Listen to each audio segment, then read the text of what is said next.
हरियाणा की हर अपडेट के लिए बेल आइकन दबाएं और सब्सक्राइब करें STV हरियाणा न्यूज। नमस्कार, आप देख रहे हैं हरियाणा की आवाज और मैं हूं आपके साथ शुभेंदु सिंह। और आज हरियाणा की आवाज के जरिए बढ़ते संक्रमण को लेकर जब एक बार फिर से संकट बन चुका है तो रिव्यू मीटिंग की जा रही है। प्रधानमंत्री नरेंद्र मोदी ने भी आज मुख्यमंत्रियों के साथ एक बैठक की है जिसमें निर्देशित किया गया है और ये सुझाव दिए गए हैं कि बढ़ते संक्रमण से अगर बचना है तो सबसे पहले सावधानी बरतनी होगी।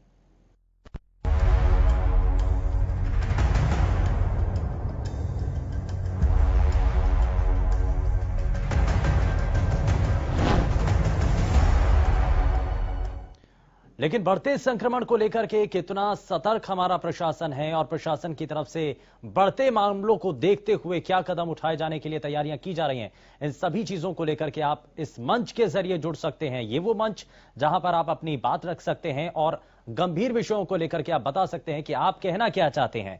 दरअसल कोरोना संक्रमण को लेकर के एक बार फिर से जो आंकड़े तेजी के साथ बढ़ रहे हैं वो अब प्रशासन के लिए एक बड़ी चिंता बन चुके हैं, लोगों के मन में एक दहशत बना चुके हैं। सरकार के सामने मुश्किल अपार है, लेकिन कैसे पार पाया जाए, क्योंकि इसमें सावधानी ही बचाव का एकमात्र उपाय है।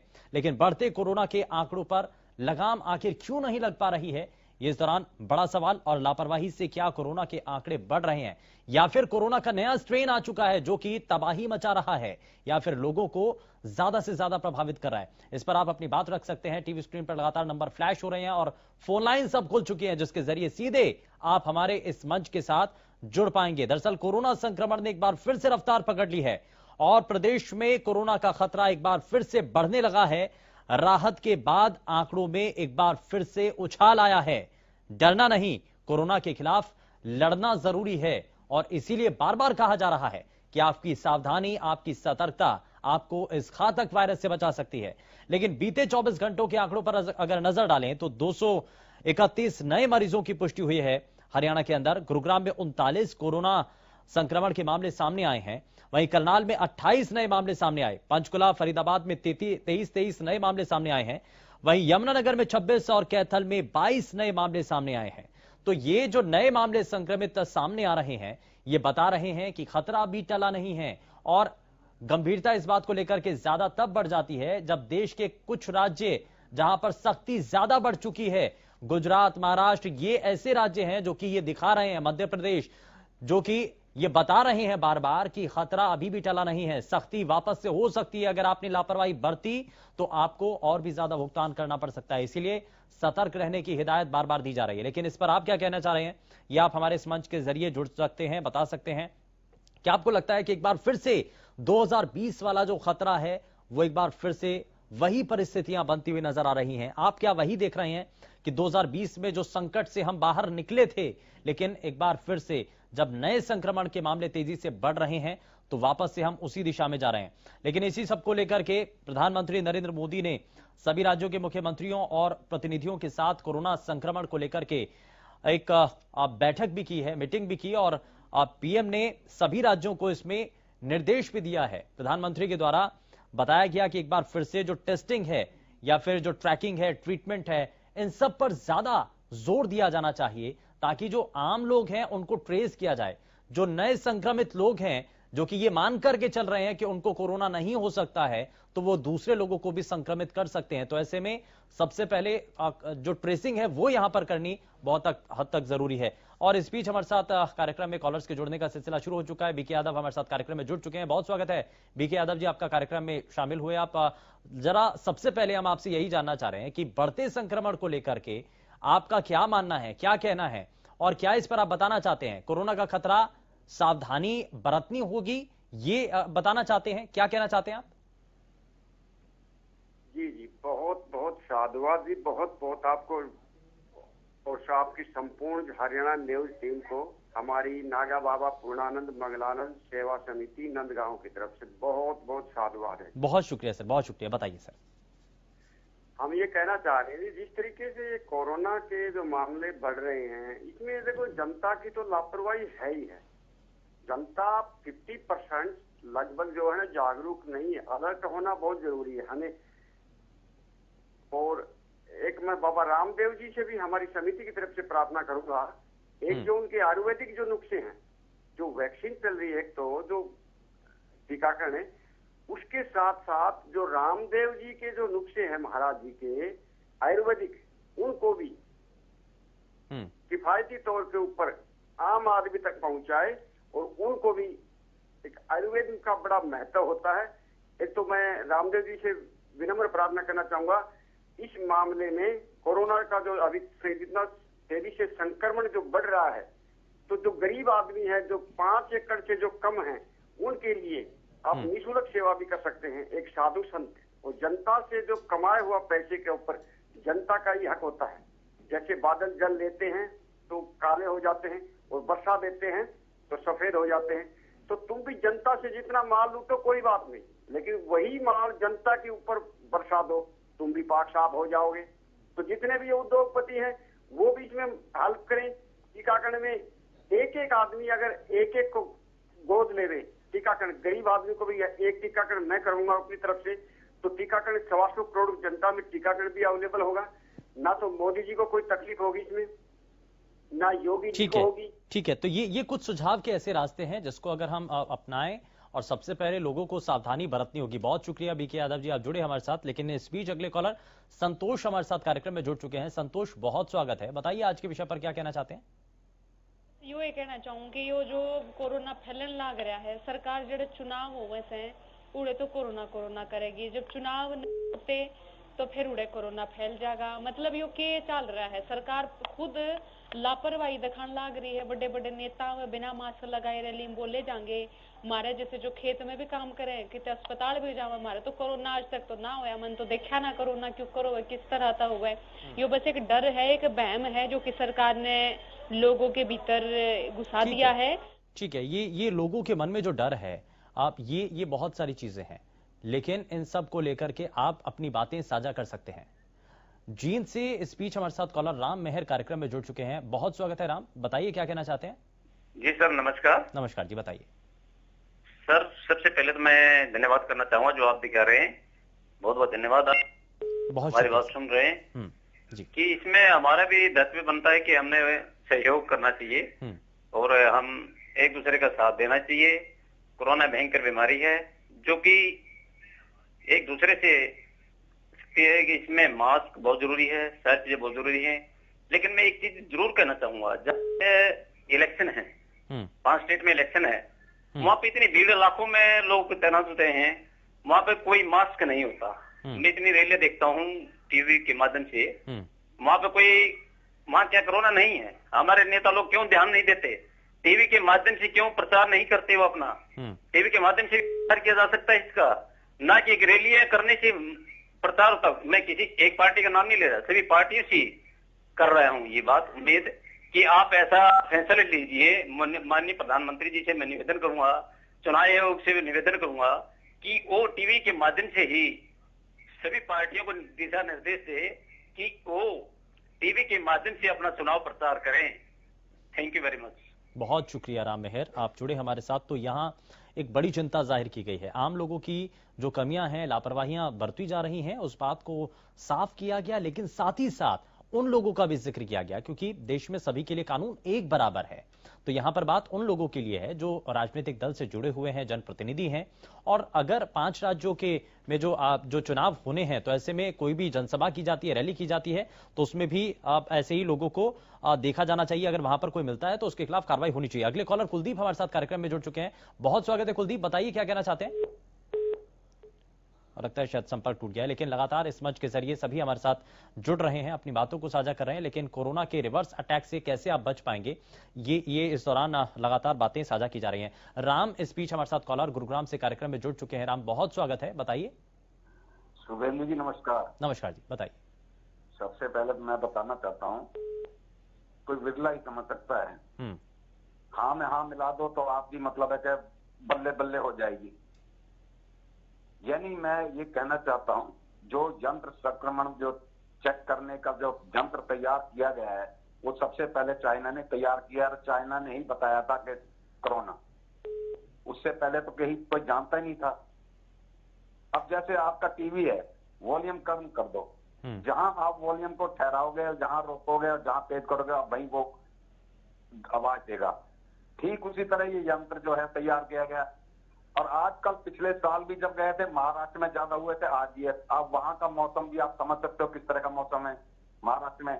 अभी गुजरात में भी इलेक्शन हुए थे, फिर तबलीगों को भी बंद किया गया था। मुझे ये बताओ कि वो तबलीगों में से कितने कोरोना हुए, कितने किसान बैठे हुए हैं, किसको कोरोना हुआ? पूरी सर्दी चलेगी और गर्मी आएगी और गर्मी में बैठेंगे जब भी हम पूछेंगे कोरोना कहाँ है। इसका पहले पिछले 10 सालों का, पिछले 5 सालों का डाटा निकाल के दे, और उससे फिर 5 सालों के बाद में इसके बाद मैं डाटा पूछूंगा आपसे। ठीक है, ठीक है, ठीक है। बहुत शुक्रिया राम, जुड़े आप हमारे साथ। और आप कैथल से स्पीच हमारे साथ कॉलर कुलदीप कार्यक्रम में जुड़ चुके हैं। कुलदीप, बहुत स्वागत है, बताइए क्या कहना चाहते हैं।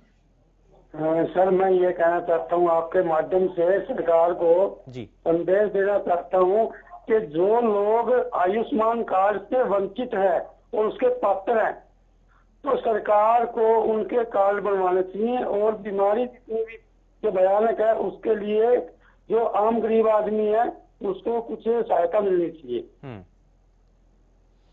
ठीक है, बहुत शुक्रिया कुलदीप, आप जुड़े हमारे साथ और आपने बात रखी है। लेकिन यहाँ स्वास्थ्य संबंधी जो परेशानियां हैं और उनको लेकर के सरकार की जो नीतियां हैं उस पर हम बात कर रहे हैं। लेकिन खास करके अब जो बात पूरी तरीके से है इर्द गिर्द कोरोना को लेकर के ही है, और कोरोना का संक्रमण एक बार फिर से जब बढ़ता हुआ नजर आ रहा है और हरियाणा में कुल 2 लाख से ज्यादा अब तक केस सामने आ चुके हैं, तो बड़ी मुश्किल है।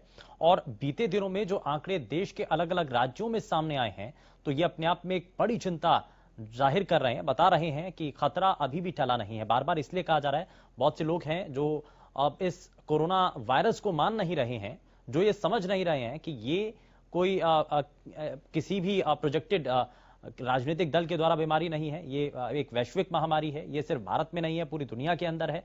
तो इन सभी चीजों को हमें समझना होगा और साथ ही साथ हमें ये तय करना होगा कि हमें सावधानी कैसे बरतनी है, हमें इससे कैसे बचना है।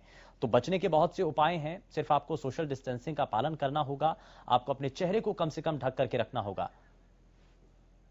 लल्लन इस बीच हमारे साथ कॉलर कैथल से कार्यक्रम में जुड़ चुके हैं। बहुत स्वागत है लल्लन, बताइए। लल्लन, बहुत स्वागत है, बताइए क्या कहना चाहते हैं। सर, मैं ये बोलना चाहता हूँ कि जिस हिसाब से डेली कोरोना केस बढ़ रहे हैं, जैसे हमने सुना कि 28,000 केसेस बढ़े। जी सर, मैं ये बोलना चाहता हूँ कि जब तक वैक्सीन आ गई है, प्राइवेट हॉस्पिटल्स में 250 रुपए की वैक्सीन है और जैसे नॉर्मल गवर्नमेंट हॉस्पिटल में आप फ्री वैक्सीन लगा सकते हैं, तो लोग क्यों नहीं लगाने जा रहे हैं वैक्सीन। और सर, जिस रेट से वैक्सीनेशन यहाँ इंडिया में हो रहा है सर, उसको तो कम से कम 5 से 10 साल लग जाएंगे पूरे पॉपुलेशन को वैक्सीनेट करने में।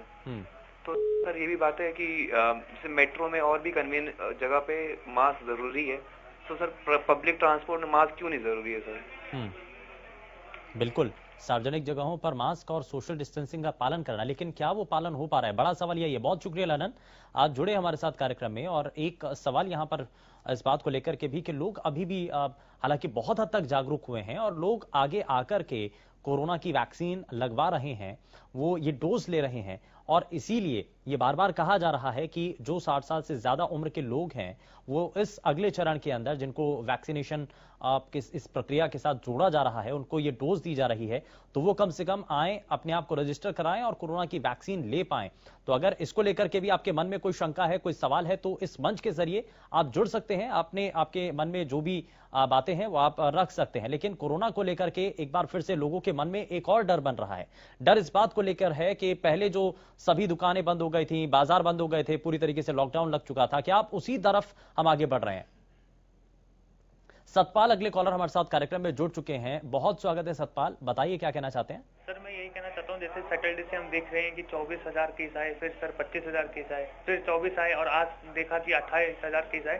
तो सर, इसका मेरा यही मानना है कि सर जो जनता है, आम जनता है, वही सर नॉर्म्स को नहीं फॉलो कर रही है, सोशल डिस्टेंसिंग मेंटेन नहीं कर रही है। सर, अगर आज हम देखें जो मेन बाजार है या फिर रोड है, वहाँ पर ना तो मास्क लगाया जा रहा है, ना तो सोशल डिस्टेंसिंग फॉलो की जा रही है। तो सर इसी का कारण है कि केस बढ़ते जा रहे हैं सर। और सर, अमेरिका में देखा गया है जो न्यू म्यूटेंट आया है कोरोना का, B.1.56, तो अगर वो सर वैक्सीन में वो सर और खतरनाक है। अगर हम लोग ने नॉर्म्स फॉलो नहीं करे तो सर ये और बढ़ता जाएगा और फिर वही मेरे को लग रहा है लॉकडाउन फिर से लग जाएगा, दिक्कतें फिर से आ जाएगी। बहुत शुक्रिया, आप जुड़े हमारे साथ कार्यक्रम में और आपने बातें रखी हैं। लेकिन इसीलिए हम बार बार सवाल खड़ा कर रहे हैं कि 2020 वाला खौफ कहीं वापस तो नहीं लौट रहा है। और वो जो डर है वो बड़ा सवाल है। सोनीपत से बलजीत हमारे साथ कॉलर कार्यक्रम में जुड़ चुके हैं। बलजीत, बहुत स्वागत है, बताइए।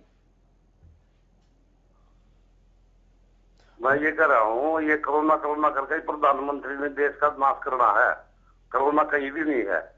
एक बार बताओ, इतनी मौत का आंकड़ा पहले का उठा के देख दो और 2020 का उठा के देख दो, कितना आंकड़ा पाओगा। ये बेवकूफ बना रहा लोग कर रहे हैं। कोरोना करके देश का नाश कर रहा है। ठीक है, और कुछ नहीं है। ठीक है, बहुत शुक्रिया बलजीत, जुड़े आप हमारे साथ। और सभी की अपनी राय है, सभी के अपने सुझाव हैं, और इसीलिए ज्यादा से ज्यादा इस मंच के जरिए भी कोशिश यही है कि हम लोगों तक वो जानकारी पहुंचा सकें और आप भी इस बात को समझ पाएं कि कोरोना संक्रमण को लेकर के आज जो तस्वीरें देखने को मिल रही हैं, हमें एहतियाती कदम तो कम से कम उठाने होंगे, हमें सतर्कता के साथ तो रहना होगा, हमें ध्यान रखना होगा कि जब हम अपने घर से बाहर निकलें तो आप चेहरे को ढक करके जरूर निकलें, सोशल डिस्टेंसिंग का पालन जरूर करें। लेकिन कई जगह ऐसी भी हैं, क्योंकि प्रशासनिक अधिकारियों के सामने इस बात को लेकर के आप ये बात सुनिश्चित करना कि सार्वजनिक जगहों पर अगर कोई भी पब्लिक ट्रांसपोर्ट हो तो वहां पर सोशल डिस्टेंसिंग का पालन करवाया जाए। कहीं ऐसा ना हो कि मेट्रो अगर चल रही है, बसेस अगर चल रही हैं या रेल अगर चल रही है तो वहां पर सोशल डिस्टेंसिंग ना हो पाए। तो ये जो संबंधित विभाग है उनको इस बात को सुनिश्चित करना होगा कि जब आप ऐसे कोई पब्लिक व्हीकल्स में अगर कोई भी जा रहा है, कोई भी शख्स अगर ट्रेवल कर रहा है तो वहां पर सोशल डिस्टेंसिंग का पालन कम से कम करवाया जा सके। और हाल ही में इससे पहले भी अलग अलग राज्यों के द्वारा एक रिव्यू मीटिंग भी की गई थी और हरियाणा के मुख्यमंत्री के द्वारा भी इसी को लेकर के एक बैठक की गई थी।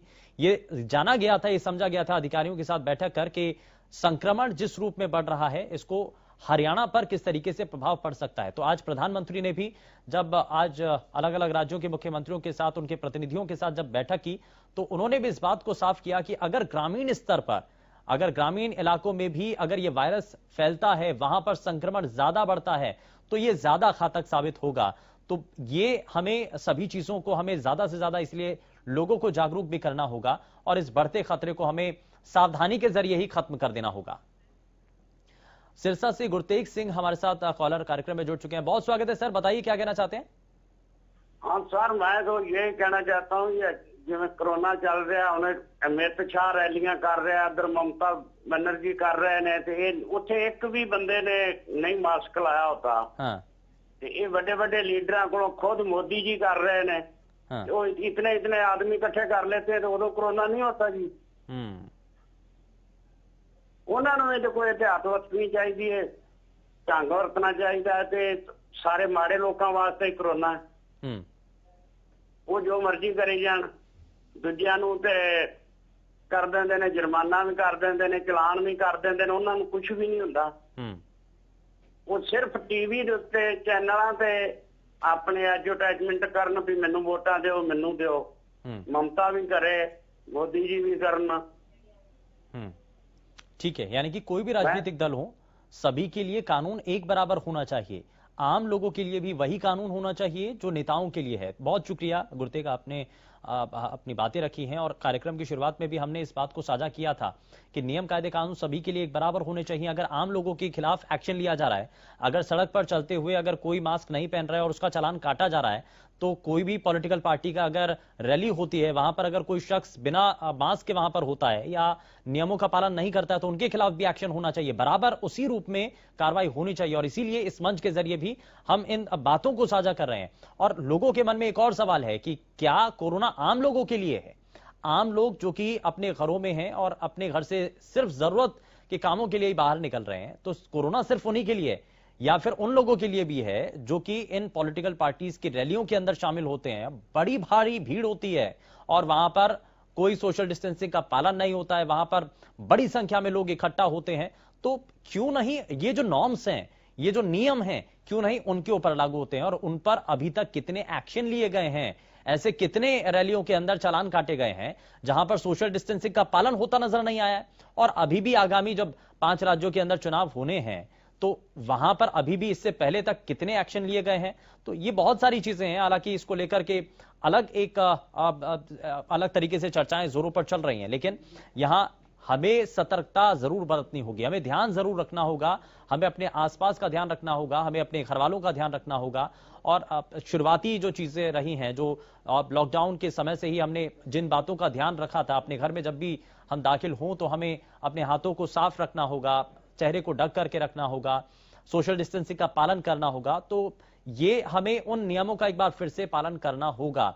और ये लगातार कहा जा रहा है कि ये जो कुछ नियम हैं, ये जो हमने अपनी जिंदगी के अंदर हम लेकर के आए हैं, ये अभी कुछ समय तक और हमें फॉलो करने की जरूरत है। जब तक ये कम से कम इस घातक वायरस का असर कम ना हो जाए या खत्म होने तक ना पहुंचे, तो इसीलिए हम कह रहे हैं कि कोरोना का रिवर्स अटैक जो आ रहा है, ये बड़ा कारण लापरवाही इसके पीछे माना जाए।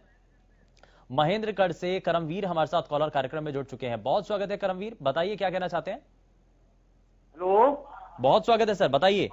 हाँ जी, मैं सर ये कह रहा हूँ जी, ये हम लोगों के ऊपर तो इतनी सख्ती होती है, अभी आपने मास्क नहीं लगाया और ये लोग अपनी रैलियां करते हैं जहाँ 5-5 हजार करते हैं, जिनके कोई मास्क नहीं होता और ये सरेआम खुला भाषण करते हैं, तो तब वो कोरोना कहाँ जाता है, वो कहाँ जाता है वो सरकारी इनका मुलाजमा। जी